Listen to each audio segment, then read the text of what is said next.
Bagaimana kabarnya Ibu Nir? Alhamdulillah baik.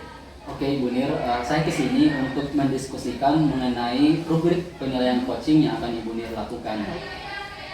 Eh, Kompetensi coaching yang ingin Ibu kembangkan di proses coaching ini apa saja Ibu Nir? Ya kan ada 4 tuh Pak. Pertama itu kemitraan, kemudian present, satu kehadiran penuh, kemudian memaksimalkan peluang dan mengajukan pertanyaan berbobot. Kalau menurut saya sih yang penting untuk saya kembangkan dalam diri saya itu presence Pak, kehadiran penuh. Karena selama ini saya kurang fokus dengan ketika ada teman yang minta saran atau ingin berdiskusi dengan saya, itu biasanya saya kurang fokus Pak. Nah itulah yang ingin saya kembangkan dalam diri saya. Karena supaya saya hadir penuh dengan mendengarkan permasalahan-permasalahan atau berdiskusi dengan rekan-rekan saya.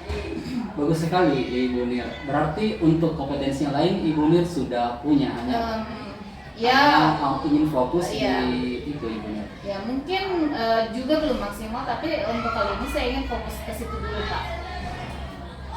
Jadi indikator ketercapaian apa yang akan Ibu dapatkan di proses coaching ini? Kalau menurut saya sih indikator ketercapaian proses coaching itu yang pertama, kalau coach saya itu sudah bisa menyelesaikan atau menemukan solusinya sendiri Pak. Kemudian yang kedua, ya tujuan coaching itu tercapai tentunya. Ya, betul sekali Ibu Nir. Oke, sudah bagus sekali Bu. Mari kita bertemu di proses coaching berikutnya. Baik Pak, mari.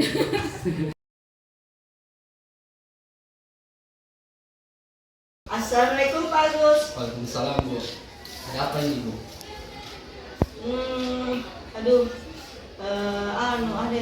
yang kuresahkan hari ini Pak Agus. Tapi mau Pak dulu tanya kabar Pak Agus, lama tidak kulihat. Ya, Bagaimana kabarnya, Pak Agus? alhamdulillah baik Bu. Bagaimana kabarnya Bu? Alhamdulillah baik secara pagi hari ini. Ada apa ini Bu? Ada yang bisa saya bantu? Iya Pak Agus, pas sekali ini Pak Agus, akhir-akhir ini saya sangat resah, kewalahan juga. Ya, jadi punya resah, capek di sekolah. Jadi seperti itu Pak Agus, saya merasa di sini kan jumlah siswa itu agak banyak. Lalu saya ini di sini sendiri guru BK Pak Agus, jadi saya agak kewalahan menangani siswa yang terlalu banyak di sini. Oh, jadi Ibu kewalahan ya? Nah, kenapa bisa kewalahan Bu? Iya, saya merasa kewalahan. Jadi kalau perlu saya cerita Pak Agus, saya itu kewalahan karena jumlah murid di sini ada 300 lebih Pak Agus di SMP sini. Nah, guru BK itu hanya satu. Nah, sedangkan jumlah yang supaya sesuai itu adalah 150 siswa dibanding satu guru BK. Bagaimana cara dia tidak kewalahan Pak Agus? Jadi menurut Ibu kondisi ideal untuk guru BK itu seperti apa? Ya, idealnya 150 banding satu guru BK. Nah, jadi kalau dibandingkan dengan ini tidak ideal Pak Agus. Tentu ada yang tidak saya tangani. Seharusnya guru BK-nya berapa ya? Seharusnya kalau 300 ya tentu 2 Pak Agus. Saya butuh lagi atau kepala sekolah bisa tambah lagi guru BK 1. Itu supaya saya tidak kewalahan Pak Agus. Jadi apa yang Ibu harus lakukan nih untuk bisa tetap menangani siswa-siswa yang bermasalah? Iya, jadi yang saya lakukan itu adalah antri dong ya. Jadi mengantri siswa saya yang mau saya tangani, terus saya pilih yang mana yang lebih duluan, yang lebih urgent masalahnya, tentu itu dulu yang saya tangani. Tapi akan ada siswa-siswa yang tidak tertangani nih. Ya, justru itu intinya Pak Agus. Yang saya bilang tadi, yang ada yang tidak tertangani. Di sekolah Ibu ada tidak kira-kira guru yang memungkinkan untuk bisa membantu Ibu jadi guru BK? Sebenarnya ada Pak Agus, tapi tidak segampang itu Pak Agus, karena untuk menyelesaikan suatu masalah, jadi untuk menyelesaikan suatu masalah dalam bimbingan konseling itu harus orang yang ahli ahli yang sama dengan dokter ya. Ya, jangan sampai pada saat sakit kepala tapi obat sakit perut dia kasih, itu salah obat Pak Ali. Gitu. Bagaimana dengan ini Bu? Kayak bagian kesiswaan, itu kan ada wakil kesiswaan, ada juga pendamping kesiswaan. Apakah mereka tidak ikut terlibat di dalam menangani masalah siswa ini? Bisa juga sebenarnya Pak Agus, kalau dia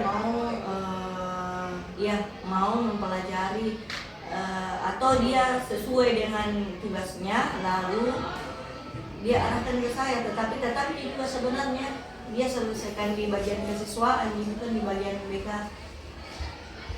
Apa ada alternatif selain itu yang bisa Ibu Baya lakukan? Iya ada sih Pak Agus. Ya alternatif salah satunya saya mencoba berkolaborasi dengan guru mata pelajaran atau guru pembina OSIS, pembina pramuka untuk mau membantu saya jika ada siswa yang bermasalah, biar dulu dia tangani dulu untuk untuk di awalnya, supaya nanti untuk masuk di konselingnya saya bisa mengkonseling, tapi untuk menangani dia dulu, nanti saya tiba di konselingnya saya jadi dicatat dulu yang belum tertangani ini, lalu dia berikan sesuai dengan misalnya hal apa yang dilakukan siswa, misalnya dia keluar kelas ataukah bolos, dia dulu tangani. Nanti kalau misalnya sudah tidak mampu atau apa, baru saya jadi didaftar dulu di pembina OSIS kah, atau di guru mapel begitu. Bagaimana dengan ini Bu?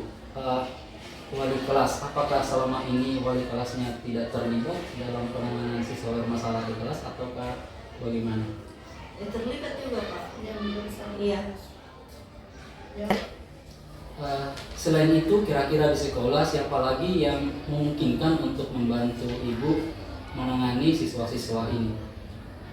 Ya selain dari yang tadi yang saya katakan alternatif yang tadi, ya wali kelas, saya berkolaborasi juga dengan wali kelas, ya jadi membantu menyelesaikan masalah siswa berkaitan dengan anak walinya. Jika ada yang bermasalah dengan kehadirannya kah, ataukah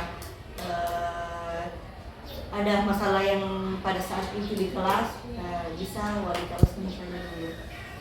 Kira-kira kapan Ibu mulai untuk berkomunikasi atau berkolaborasi dengan teman-teman yang lain di lingkungan sekolah? Iya, jadi saya mungkin mau memulai, ini sudah pas di tahun ajaran baru, tapi awalnya saya mau dulu ikut berpendapat di rapat, ya, kemudian mencari tahu siapa yang bisa, walinya siapa, di tingkatan berapa, kan tidak semua Pak, kan 150 Pak, di tingkatan berapa, apakah mampu orangnya atau tidak, seperti itu Pak yang saya lakukan. Jadi setelah percakapan ini Ibu sudah tahu apa yang akan Ibu lakukan ke depannya?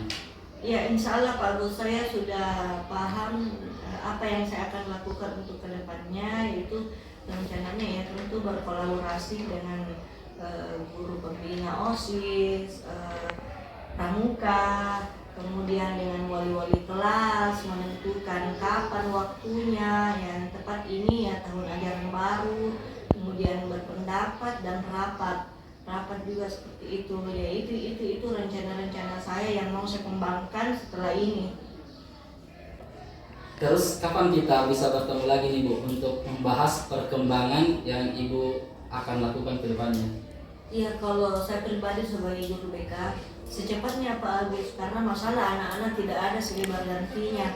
Boleh jadi setiap menit ada yang berkelahi, ada yang hamsan di depan, apalagi itu bolos, ya itu semua sebab akibatnya. Jadi ya tentu 3 hari ke depan lah, atau mungkin besok saya mau sudah kembangkan, saya mau membuat rencana untuk berkolaborasi dengan teman-teman rekan sejawat yang saya bilang tadi Pak. Berarti kita bisa ketemu nih 2 hari ke depan ya Bu? Iya, insya Allah bisa sekali Pak Agus. Nah, jadi dengan senang hati setelah pertemuan ini saya akan bertemu dengan Pak Agus dengan senang hati juga. Jadi alhamdulillah saya bisa menceritakan apa yang menjadi keresahan saya. Oke, karena Ibu sudah tahu apa yang harus kita lakukan ke depannya, mungkin kita akhiri saja percakapan ini. Nanti kita ketemu lagi di pertemuan berikutnya. Iya, tentu Pak Agus. Karena kalau saya lama-lama di sini, Pak Agus bos cerita sama kita, Pak Agus. Dan sampai ada mimpi hantam di belakang, siswa itu saya lihat sudah banyak di belakang berkeliaran. Ya mungkin berakhir nih Pak Agus. Iya. Sampai ketemu 2 hari ke depan Pak Agus. Kalau bukan saya yang mengunjungi kita Pak Agus, kita yang datang ke saya nih Pak Agus. Iya, insya Allah. Oke, makasih Pak Agus. Assalamualaikum Pak Agus. Waalaikumsalam warahmatullahi.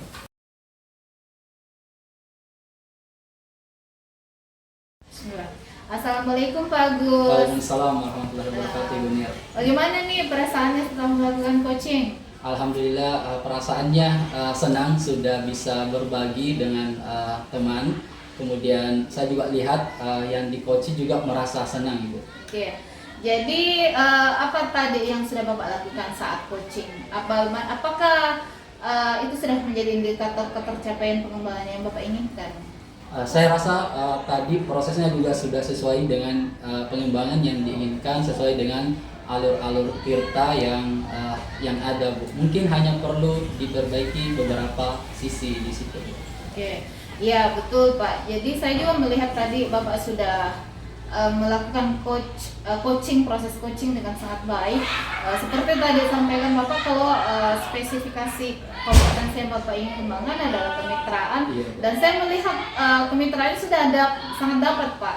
Jadi Ibu Nurbaya tadi yang Bapak coaching itu relax menyampaikan permasalahan-permasalahannya. Beliau begitu terbuka dan merasa tidak segan ke Bapak untuk menyampaikan apa yang keresahan-keresahannya. Jadi saya rasa Bapak sudah berhasil mengembangkan keterampilan kemitraan itu Pak.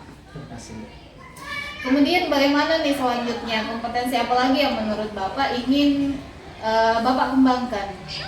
Mungkin kedepannya yang ingin saya kembangkan itu adalah kompetensi membuat pertanyaan yang lebih berbobot untuk bisa menggali masalah-masalah dan menggali potensi dari coachingnya agar mereka bisa mencari solusi sendiri tanpa harus diberitahu solusinya. Gitu.